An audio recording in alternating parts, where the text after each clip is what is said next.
This is a great time for the field of bladder cancer. We have a lot of developments which truly will impact the care of our patients. The first and foremost is that we now realize that bladder cancer is not one entity. Based on the work done by the TCGA, we have been able to identify subsets of bladder cancer. And we now know that there are different genetic profiles that make up the different subtypes of bladder cancer, and that the identification of those subtypes will allow us to direct more appropriate therapy and come up with better alternatives for patients than current standard therapies. The other big impact has been in the field of immunotherapy. Now, this is perfect for bladder cancer because bladder cancer is such an immunogenic tumor.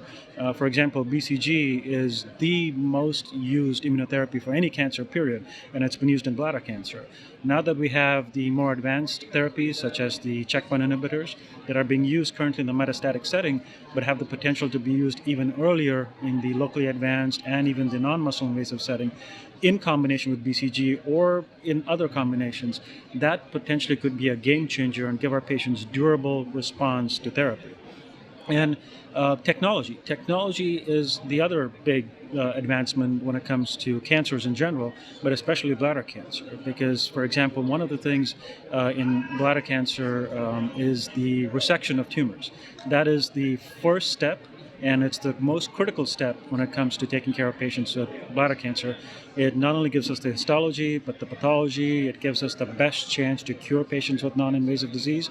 And having enhanced optical technologies such as Blue Light Cystoscopy, which is now in the AUA guidelines as of this year, truly allows us to give that advantage to our patients up front.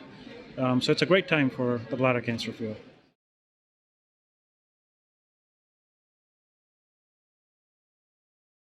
The first step when it comes to treating bladder cancer patients is to make sure that they're as tumor-free as possible.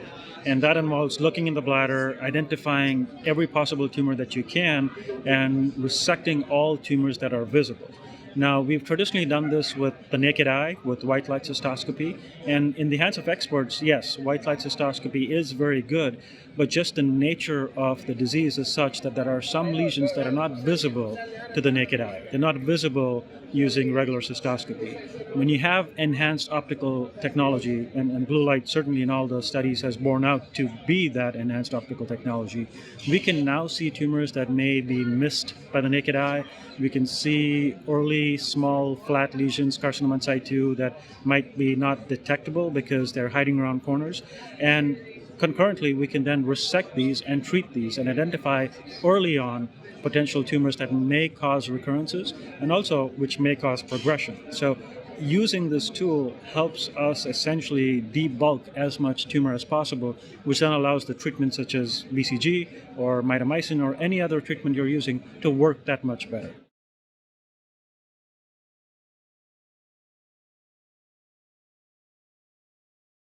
One of the biggest challenges that faces us when we take care of patients with bladder cancer is how to deal with patients that have had recurrences of high-grade aggressive disease. And there have been several white papers that have come out guiding the community on what exactly is, for example, a BCG-unresponsive tumor. Now, the reason in the past patients haven't done well with salvage therapies or even with BCG is because there's often tumors that are not completely resected and the patient is not rendered disease-free when the treatment starts. If we have enhanced optical technology that allows us to identify every small tumor, because a high-grade tumor can be tiny, but it's still deadly. If we can identify those early on, resect them completely, it definitely allows the patient to start being disease-free and then being treated to prevent recurrences.